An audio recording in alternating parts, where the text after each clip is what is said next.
The courthouse wakes slowly beneath the pale sweep of dawn, its marble floors catching the first trembling light of day. Earl Jennings moves across them with a mop, his reflection rippling in the shine he creates. He hums quietly, not from joy but from habit, the low tune of a man who has learned to make peace with silence. Around him the world builds its noise. Lawyers barking into phones, bailiffs clattering keys, the gavel's echo rehearsed before anyone is judged. None see him. To them, he is a fixture, part of the furniture, a man-shaped shadow carrying a bucket of water that knows more secrets than anyone here. Earl pauses beside the judge bench, looking up at the seal of justice, carved into oak. He whispers, "Still watching, old friend," and goes back to work. His hands are rough, his back bent, yet every stroke of the mop is deliberate, an act of reverence, not labor. He's not cleaning a floor. He's preserving a stage where truth once mattered. The courthouse hums alive with gossip before the first gavel falls. Clerks whisper, lawyers posture, and justice becomes theater before the audience even arrives. Earl moves quietly through the hallway with his mop bucket, the soft squeak of its wheels cutting through the chatter. Two attorneys debate near the coffee station. One, Lucas Crane, slick and confident, mocks the janitor's presence with a grin sharp enough to slice paper. Maybe the mop man will file his own motion today. He laughs, voice carrying just enough for Earl to hear. But Earl doesn't flinch. He just keeps mopping, eyes lowered, rhythm steady. Marcus Hill, watching from a distance, shakes his head. Tanya Reed, sitting on a bench with her notepad, catches the exchange. Her pen stills, her gaze narrowing. To her, the Janitor's silence says more than the lawyer's words. When Earl passes by, she notices the quiet dignity in his movements, the same composure she's only seen in men who have already survived worse storms. Inside courtroom 2B, the crowd gathers for the morning hearing. The scent of coffee and paper fills the air, mingled with the faint polish of old wood. Judge Mary Ann Halbrook takes her seat, adjusting her robe with a precise flick, every gesture rehearsed. Earl enters quietly through the side door, mop and bucket in hand, to clean a spill before proceedings begin. Lucas Crane smirks at him from the prosecution's table, whispering something to his co-counsel that earns a stifled laugh. The judge notices but says nothing. Earl bends to his work, eyes down, catching the reflection of her gavel in the puddle he wipes away. For a brief second, that reflection trembles. Justice warped by ripples. As he finishes, he nods politely to the judge. She returns the nod with a faint, practiced smile, the kind given to people whose names she will never learn. As Earl exits, Tanya's pen scratches softly in the gallery. She writes one line. The man they don't see sees everything. In the dim security office, the low hum of monitors fills the air. Marcus Hill sits before a wall of screens, watching the courthouse in fragments, a mosaic of motion and silence. Earl appears on one feed, wiping the glass doors at the main entrance. Marcus chuckles softly, muttering, "Man's got more patience than the whole court combined." He takes a sip of stale coffee, glancing at a reflection of himself in the screen, a tired face staring back. When Earl enters the office moments later to drop off lost keys, the two men share a look that needs no words. "You hear M today?" Marcus asks. Earl nods once, eyes calm. "Words bounce easy off tile," he says, half smiling. Marcus laughs, shaking his head. "Yeah, but sometimes they stick." The silence that follows is deep, companionable, the rare kind found between men who understand quiet justice. Evening settles heavy over the courthouse. The last case has ended, and the echoes of verdicts fade into still corridors. Earl stands alone in courtroom 2, mop in hand, facing the empty judge bench. The gavel lies crooked on its block, left behind like a relic. He straightens it, his fingers brushing the wood with almost ritual care. The silence here feels different at night. Not absence, but memory. He looks up at the scales carved above the bench and whispers, "Still balanced, are you?" His voice barely carries, yet it fills the room like prayer. As he turns to leave, Tanya's voice calls softly from the doorway. "You believe in it?" she asks. Earl pauses. "Justice." He smiles faintly. "I believe in clean floors. The rest is supposed to follow."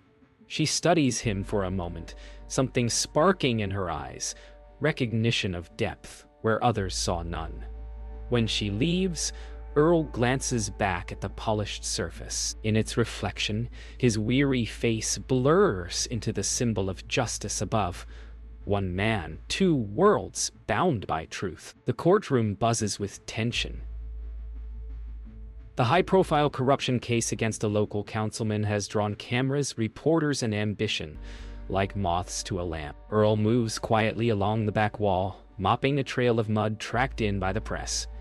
At the front, Lucas Crane stands tall in his Navy suit, voice rich with performance. He thrives under the lights, pacing before the jury with a smirk sharp enough to cut silence. "Justice," he declares, "is not for the janitors of society.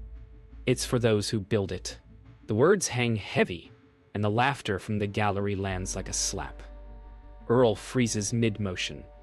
He doesn't look up. Tanya reads pen stills again. She's seen the cruelty disguised as wit.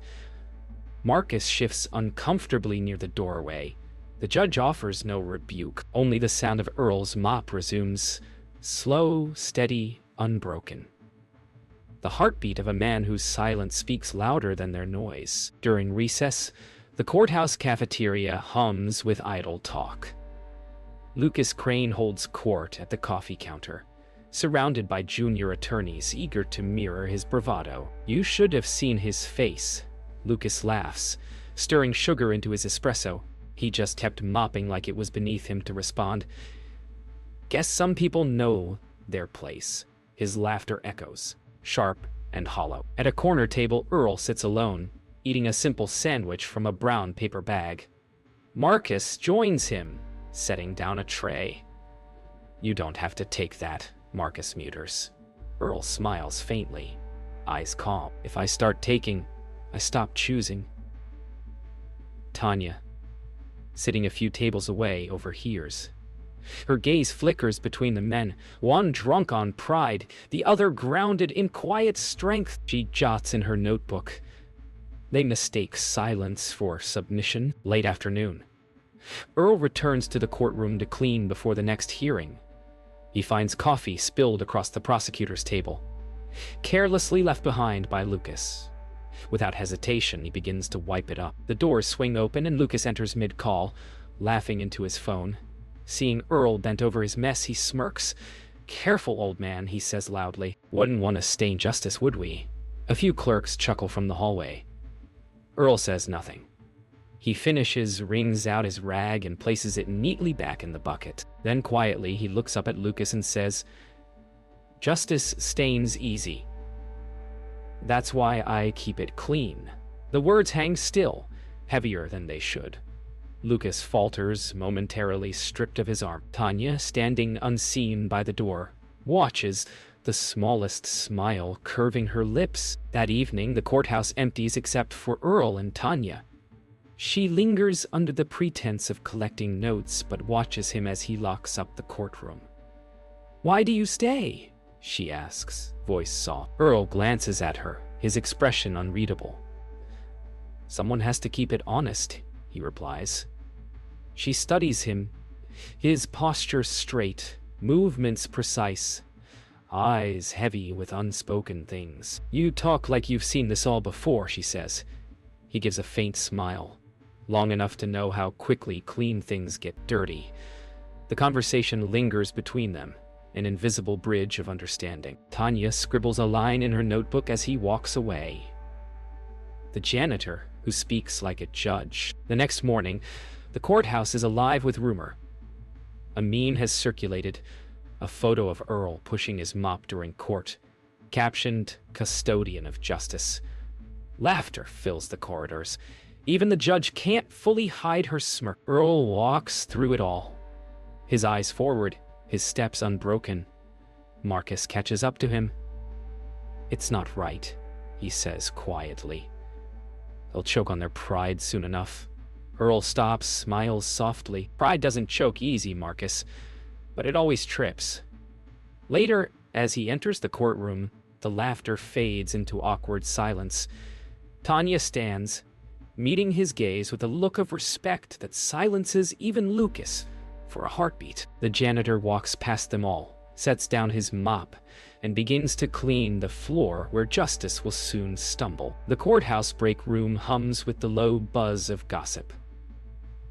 A clerk whispers to another over the coffee pot.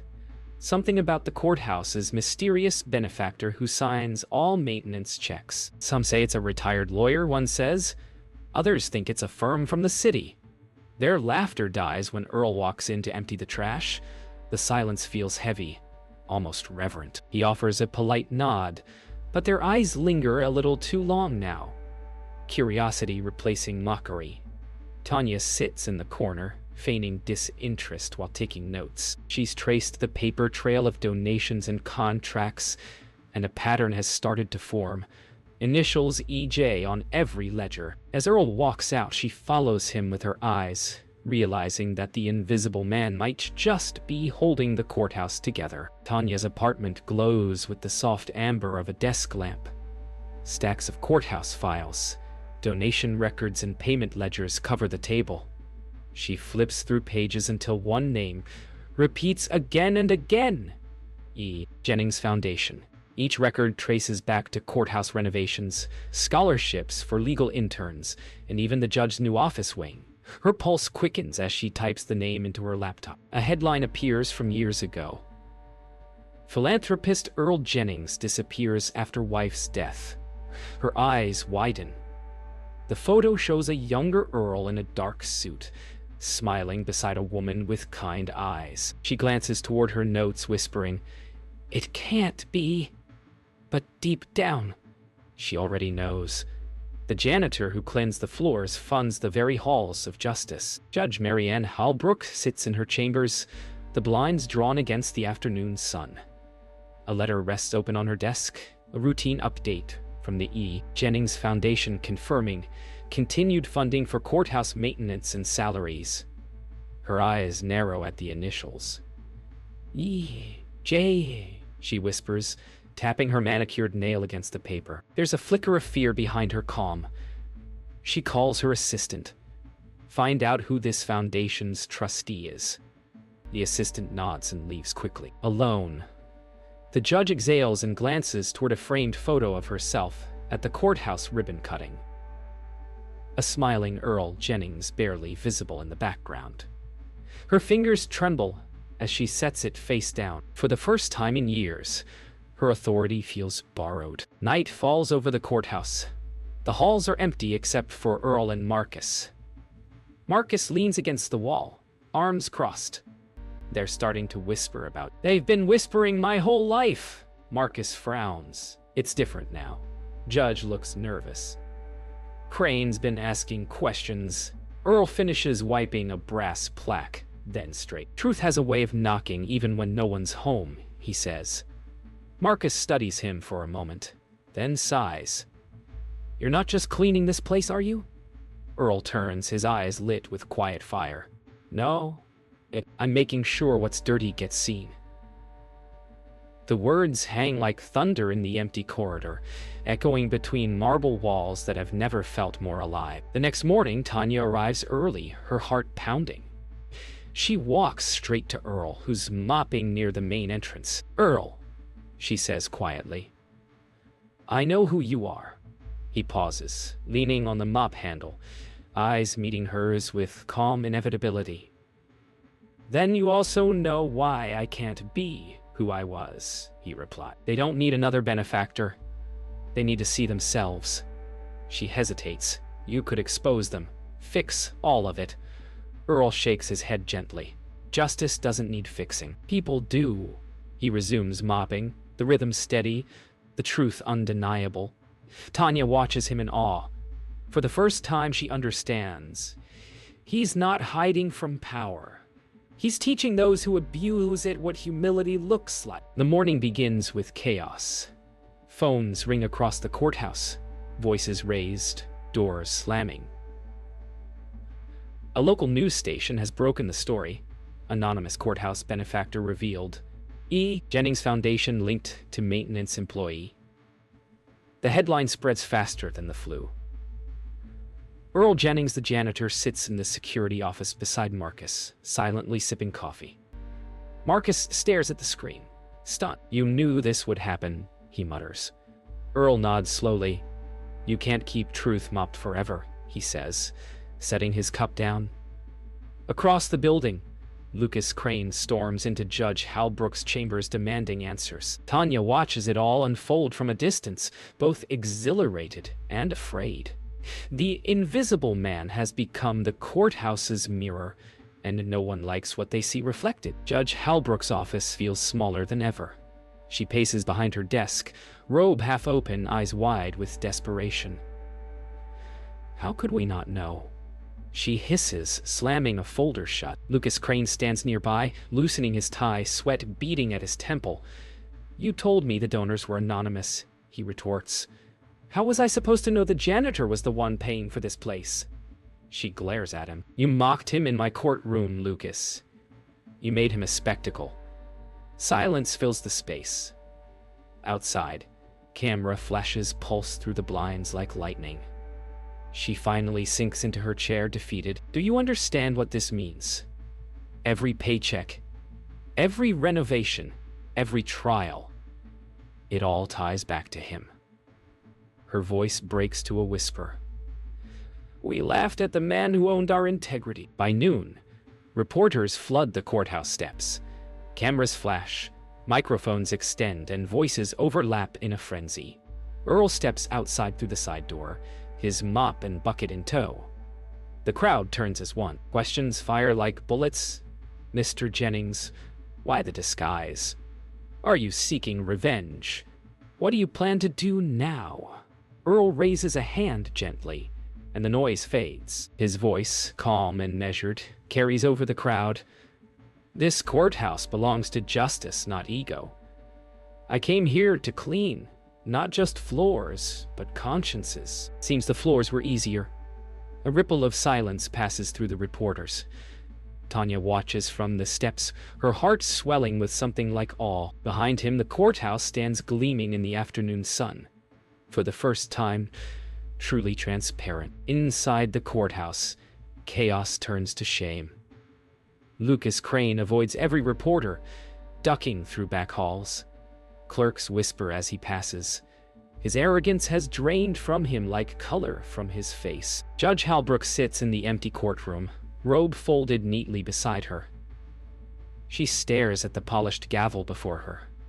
The same one Earl straightened with reverence weeks ago. For the first time, she sees the courtroom for what it is, a stage built on invisible backs. Tanya enters quietly.